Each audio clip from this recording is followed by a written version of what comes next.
So we've seen plenty of bizarre and downright hilarious rip-off movies this year, from Atlantic Rim to Atlantic Rim 2 to Transmorphers to Transmorphers 2. God, what am I doing with my life? But none of those even compare to what I'm about to show you today. The amazing Bulk. This is perhaps one of the most fascinating movies ever made. I really don't even know how to describe it to you. It appears to be one man's goal to test to see if you can make an entire movie out of nothing but stock effects and animations. Not a single shot in this whole thing is filmed at a real location. Everything is in front of a green screen, and It really shows. Despite its title, The Amazing Bulk seemingly isn't even out to trick people into thinking it's a different movie. It came out in 2012, 4 years after that Hulk movie that everyone forgot about. So I really have no idea what this is even meant to be. Maybe it just took a really long time to make. I mean, it's not like you can make a movie look this good in a short amount of time. As seen from I Hate Everything's video on this movie, it turns out the director, Lewis, is actually a pretty cool guy and took criticism of his masterpiece pretty well, so good on him for that. At the very least, I'm not going to feel bad about poking fun at this one. Before the movie even starts, I'm already completely lost for words. It plays not one, but 3 fake film studio intros with the text reading feature presentation. Ah, yes, I see, getting back at the studios who rejected the Bulk. See, we don't need them. Oh my god, we've already got Comic Sans, what have I done? This tale begins with a woman walking down a very real street set, passing everyone's favorite store, the Super Deli Food Center. After turning down an alley, she is then assaulted by this guy who appears out of literal nowhere with a gun. Why don't you suck on this instead? But then, what the hell is... What? So, I guess this is the Bulk. My brother, who was unfortunate enough to walk in while I was watching this, described him as being a horrific fusion of Baby Godzilla and Thanos. And yeah, I'd say that's pretty accurate. What you say? The armed man pitifully attempts to defend himself against the pure muscle mass of this behemoth, but tragically he is struck down as it flees. Oh. Oh, wow. Damn, boy, he's fit! He's just... so majestic. And here we see the amazing Bulk in its natural habitat. Its arse cheeks jiggling and clapping with each step he takes. The amazing what? Amazing what? Oh! After a lengthy title sequence featuring more Comic Sans, we met with 2 detectives at the scene of the crime. Wait, hold on a minute. Is that the same guy from Metal Man? Oh my god, it really is a cinematic universe. Yes! Unsurprisingly, you wouldn't expect to find a lot of evidence when a giant purple monster man beats some random guy to death, but they managed to find a wallet belonging to a man named Henry Howard. Who the hell is this? Oh, I forgot to mention this movie has absolutely incredible special effects, made possible by the whopping 14,000... Wait, hold on. I think they left out a couple of zeros there. We cut to one day earlier where we are introduced to 2 scientists standing in a very real lab. This here is the aforementioned Henry Howard, and I have to respect the peculiar stylistic choice by the director to make the main character someone who has long flowing hair in a movie that relies entirely on a green screen. They're testing out a serum or something on this, rat. Yeah, that definitely looks like a rat that's been injected with some stuff. He's also apparently planning on proposing to his girlfriend. Kinda surprised the ring is a real prop, not gonna lie. Oh, oh my god. Bet you can't catch me. I don't think I properly prepared myself for this. I mean, I've made it through some awful movies before, okay? I'm a survivor of 6 asylum films. But this is something else. This is art. I don't... What the fuck is this? Google Images? Back at the lab, they are testing on a new rat that can apparently transcend this plane of existence. And then we get a wonderful science montage of them sciencing. After injecting it with another attempt at the serum, this one just ceases to exist. Oops. Don't count backwards from 10. Just don't lose it, man. To calm himself down from his anger attack, Henry goes to meet with his girlfriend's father, General Darwin, to ask him for his permission to marry his daughter. I just still can't believe this entire movie takes place in the game world of Spy Kids 3D. I hate dust. I don't want it building up in my home. Ah, yes, that's definitely something I would say to myself when I'm all alone. Henry, run! You can still get out of here if you leave now. Hi, Daddy. You let dust build up, and before you know it, you've got an army of dust bunnies plotting to take over. And he's still on about the dust. Beautiful flowers. Where did you get those from? Our garden? You know, they could have dust in them. Dust can be very dangerous. Let's go somewhere private. Follow me. Right, sir. and I'll have Scotty beam us up to the Enterprise.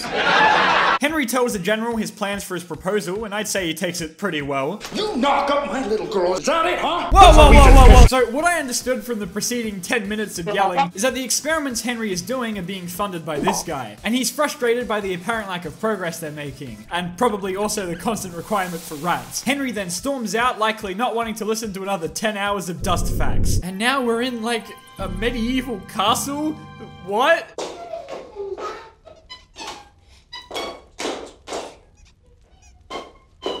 What the actual hell am I watching? Wake up! Come on! Wake up! Do it! Spooky Bill, where have you been? Oh Lord Jesus, what is that? You should know that does not work on me. Oh, that's right. I forgot. There's nothing going on downstairs. Mom? Can you come pick me up? I'm scared. I have no idea who these two are meant to be or how they fit into this movie's plot at all, but boy does this scene just go on and on. This guy then gets a gun and vaporizes one of the guards. I couldn't make this shit up if I tried. Legit, I could just play the whole movie and it would be far more entertaining than anything I can write for this video. Would you like something, big? Yes. Oh God, please stop. Would you like something, hard? Why is there just a monkey? What? Why is that even there? Mock my genius, Will. Institute of German Science. The random shit they put in the background of this movie is going to be the only thing that gets me through it. So then they blow up something with a rocket they launch. And then there's just a compilation of them launching stuff at PNGs of world landmarks. And just like that, I guess the entire world is destroyed at the hands of bootleg Harley Quinn and Joker. Okay, so now these two are at a carnival. Oh my God, I'm so scared. Yeah, something tells me I'm gonna regret eating that chili dog. This has such a breakneck pace, it's so hard to keep up with all of these twists and turns. Oh, sweet transition, bro. As they're making their way home on the train, the same guy from the beginning of the movie appears out of nowhere once again and holds Henry at gunpoint. Hey, screw the amazing bulk. I want a full movie on this teleporting mugger guy. When he sees an opportunity, Henry fights back, showing us the badass he truly is. Oh, wait, never mind. So then they drive home, which makes me wonder why they were even on a train, but okay. Oh, and I guess the speed limit is 1 billion miles an hour here. The next day, Henry's back at the lab, and that means more science montage. After testing it on a plant, it seems that Henry has finally cracked it. And wow, all it took was not having to sacrifice a rat and not having his partner around. So of course, the next logical step is to inject himself with it, because why not? What could go wrong? And that's how he transforms into the bulk. From there, the intro scene plays again, but now of course we have some context. That being that Henry saw the mugging taking place and did absolutely nothing to help. After transforming and bulking into death, he tries to flee the scene but drops his wallet in the process. Did he, what, turn back into the bulk just to run away? What? Huh? What? Henry wakes up and thinks that it's all a dream until he realizes that he still has bulk juice all over him. The two detectives from the start of the movie pay him a visit to return his wallet and use their expert deductive skills to subtly suspect his involvement in the crime. You've been through enough for the last 24 hours. You don't need us hassling you, I'm sure. Whatever do you mean, my darling? Don't play coy with me, Garten. You got the look on your face. Yeah, what look you talking about? The look when you know something that I don't. I would honestly kill for a gritty crime series starring these two, complete with their car drawn in Microsoft Paint. Spit it out, will ya? I didn't get this from the peanut butter and jelly sandwich I had for lunch today. The plot thickens! They follow Henry into an alleyway where he... I don't know what he's doing, actually. Whoa, wait.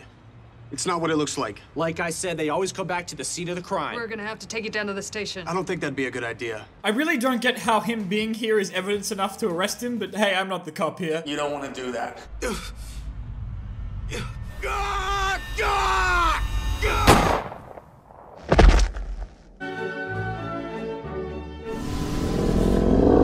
What the hell is that? Well, it ain't Barney the purple dinosaur! Ah yes, putting those detective skills to good use, I see. And so begins the most epic chase in cinema history. The bulk lets nothing prevent his escape, destroying every single stock green screen effect in his path. It's like 3 minutes of him running into stationary cars, then cutting to the detectives running and shooting. Knocking over cars, running and shooting. Well, there goes some more cars, and here they are, running and shooting. Oh no, okay, we're still going? Okay, I guess I'll just leave.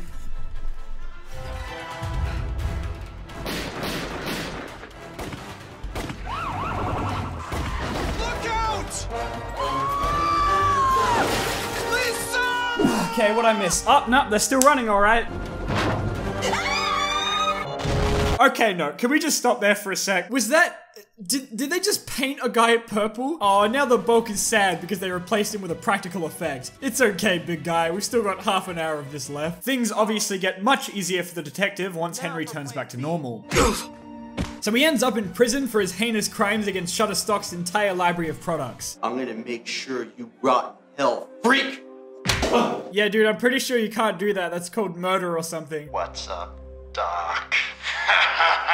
Oh no. The general takes him to a mental facility. Sweet dreams, you purple pile of cow dung. Which I am sure the writers must be very experienced with. We then unfortunately get a scene with this again, where he's obviously just finished watching Despicable Me. Saturn V rocket and blow up the moon. And so he does. I think.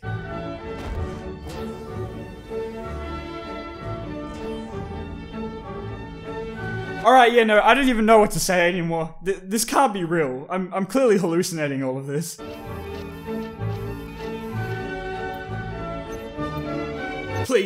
Please end my life. This goes on for an agonizing amount of time. I am in so much pain. Sunshine, cadet. Oh yeah, right, I forgot I was watching a movie and not satellite porn. Okay, so the subplot of everyone's new sleep paralysis demon finally becomes important to the main story, as the commander tells Henry that he wants him to go and stop this abomination from blowing up half the world, but Henry's all like, no, I can't kill people, that's bad. Are you ready to save the world? Then screw the world. The world could die and I wouldn't mind. Yeah, I'm beginning to agree. So they drop him out of a helicopter. Whoop, there he goes. Yes! Go, Henry! You can do it! Now.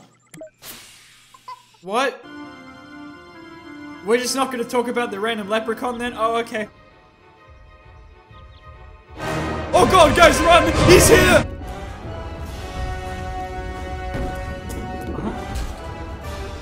Yep. My, oh my. You've grown since the last time we played. Oh, please stop. I can't take much more of this. What? What the fuck is that? I'm really sorry. I just have no idea how to explain to you what is happening right now. No, please, no!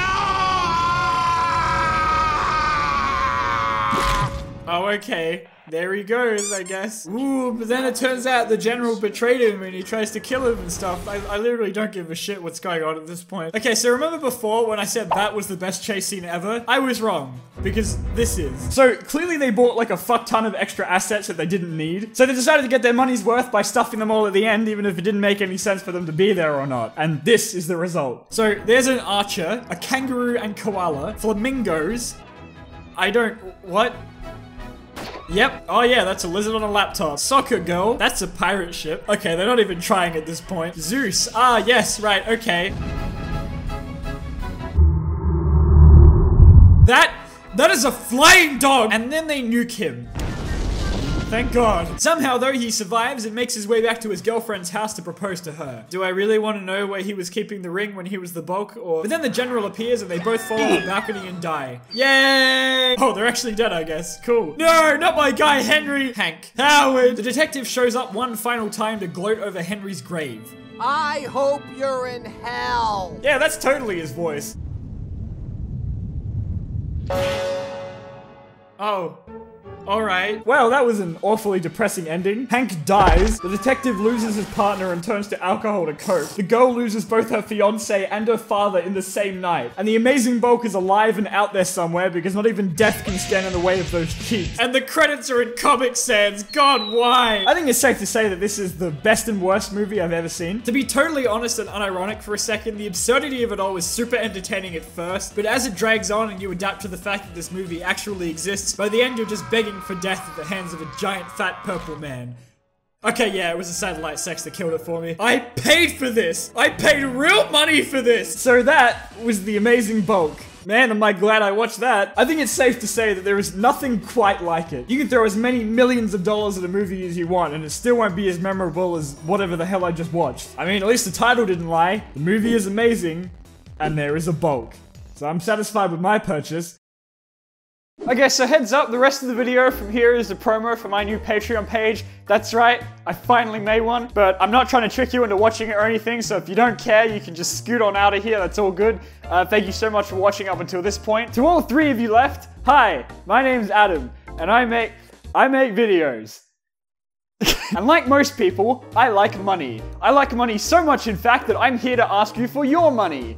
Please? All jokes aside, I really don't like the idea of asking people for their hard-earned money, especially considering that my content is available to watch for free online. So, for real, the Patreon is only there for those who really want to help support me. There's absolutely no expectation for you to do so, and I'm making sure I'm not locking anything behind a paywall for those who aren't paying. I wanted to make sure that people who are donating got their money's worth while not taking away anything from the people who aren't paying. So all of this is really just extra stuff you can get if you really want to. Obviously, since my upload schedule is shit enough at the moment, I can't promise you things like day early uploads or access to my premium Snapchat. I don't have that yet. Anyway, now on to you, disembodied voice, because my camera is about to run out of battery. There are 4 membership levels. The first are Diamondbolt, where you get your name written on a list at the end of videos. Very exciting, I know. You also get access to a special Patreon feed where you not only get updates on upcoming videos, but also get to vote in polls for what's coming up next. You also get a special role on my Discord, and of course, if you aren't already in it, an invite link. Now, I just want to reiterate that this server isn't patrons only. I post a link for anyone to join on my Twitter every now and then, so follow me on there, thanks. Emerald Bolts can submit suggestions for the next video, which if they seem plausible enough, will be what everyone else votes for. Gold Bolts can get short previews of upcoming videos, which will hopefully eventually be updated to early release videos, like normal YouTubers do. And finally, the Diamond Bolts get shoutouts at the end of videos.